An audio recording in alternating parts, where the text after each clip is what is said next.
carioquinha, careca, massa grossa. Você sabe do que eu tô falando? Estou falando do pão. E ele é o tema do nosso programa de hoje. Alimento feito com farinha especial de trigo, amassada com água e fermento e assado no forno. O pão é conhecido de formas diferentes por todo o território nacional.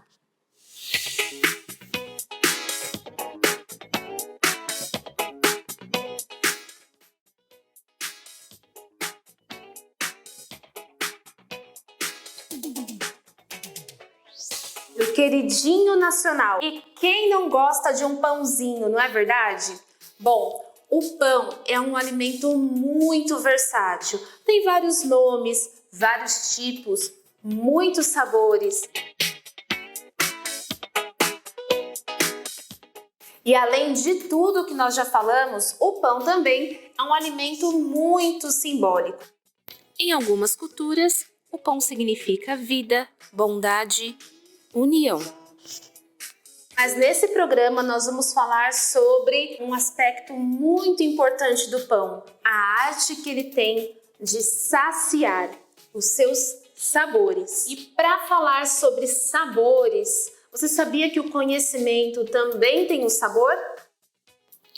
Saber, sabor. Duas palavras muito parecidas. Saber é conhecer, ser ou estar informado. E sabor é o sentido do gosto, do paladar. Para refletirmos um pouco melhor sobre isso, fique com um trecho do documentário O Saber e o Sabor. Boa educação é aquela que faz querer mais educação. O desejo de saber. A alegria. Acho que enquanto não houver espaço para a alegria, a escola está incompleta. A alegria mesmo da descoberta, né? Saber e sabor têm a mesma origem etimológica. Então, o mundo fica com mais gosto se eu sei dele. Saber é uma coisa muito necessária, sem a qual a gente não vive e que existe na cabeça. Eu sei fazer coisas. A gente tem que saber. Saber é ter conhecimento da técnica, como é que a coisa funciona. Sabor é outra coisa completamente diferente.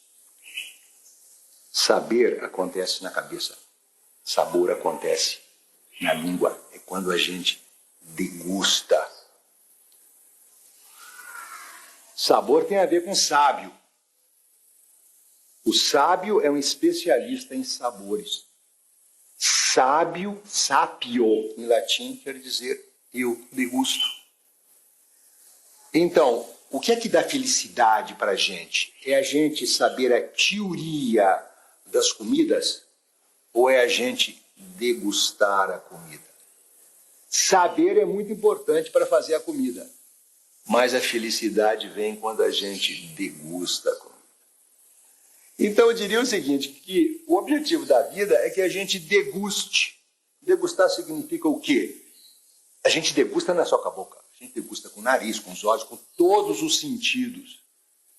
Degustar uma obra de Bach.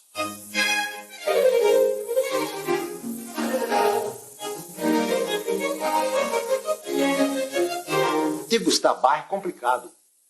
Porque não é a primeira vista, a primeira vista não, a primeira ouvida que a gente degusta Bach.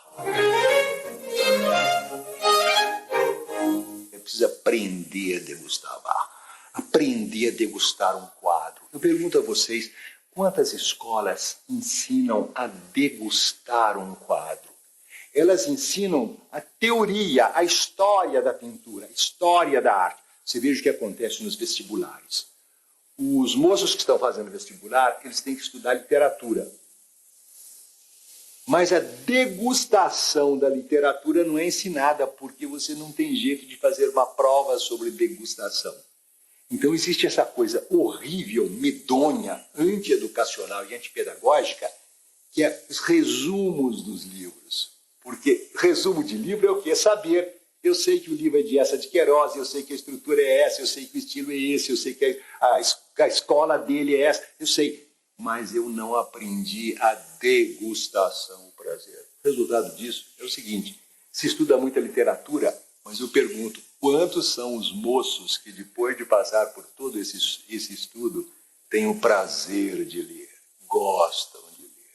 Isso não acontece. Nós não estamos ensinando a arte de degustar a vida. Portanto, você veja, a educação se divide em duas partes. Uma das partes da educação é ensinar, como eu disse a vocês, as ferramentas, os meios de vida. Todas as ferramentas são meios de vida. Mas a outra parte é ensinar a degustação. Estou aqui com um livro muito especial que trouxe essa temática como um dos seus poemas. Sérgio Vaz escreveu Literatura, Pão e Poesia, da editora Global.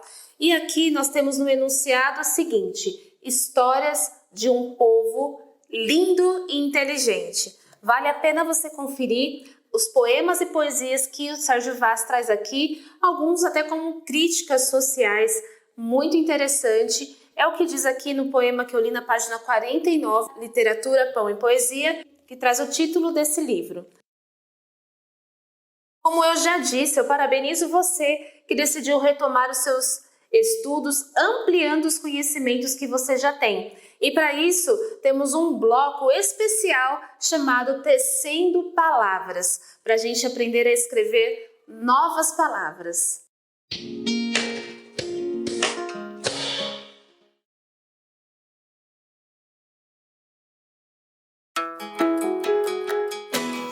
Um galo sozinho não tece uma manhã.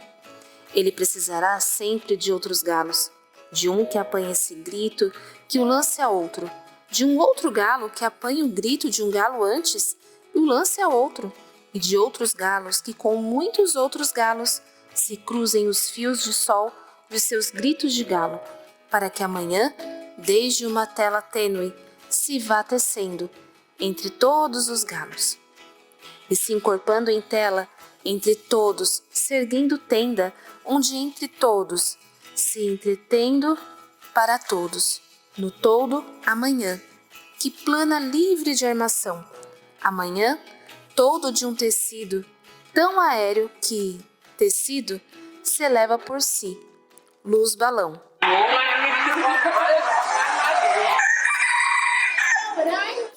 Com o poema de João Cabral de Melo Neto, podemos ver como os galos tecem as manhãs.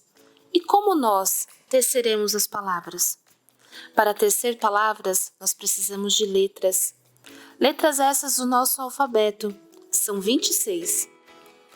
Certamente você já encontrou muitas delas na sua vida, nos seus caminhos, por outdoors, cartas, mensagens. O alfabeto é um sistema de representação, onde eles representam os fonemas, são os sons de cada letra. Por exemplo, podemos tecer a palavra galo.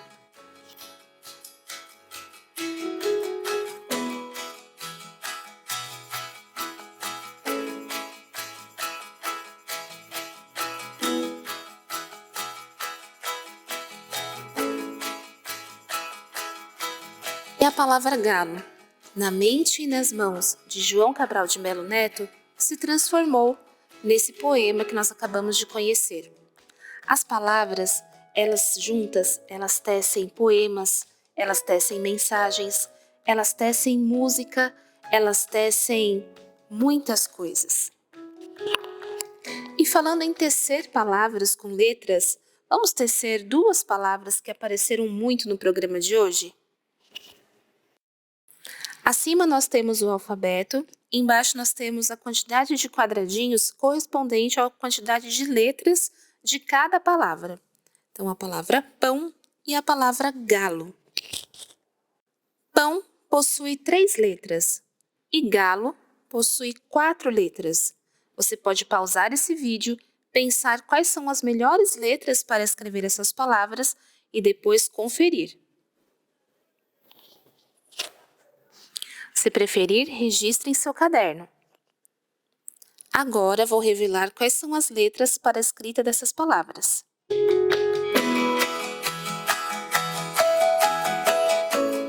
O programa Paraeja do ciclo 1 vai ficando por aqui, mas eu te espero no próximo programa. Tchau, tchau!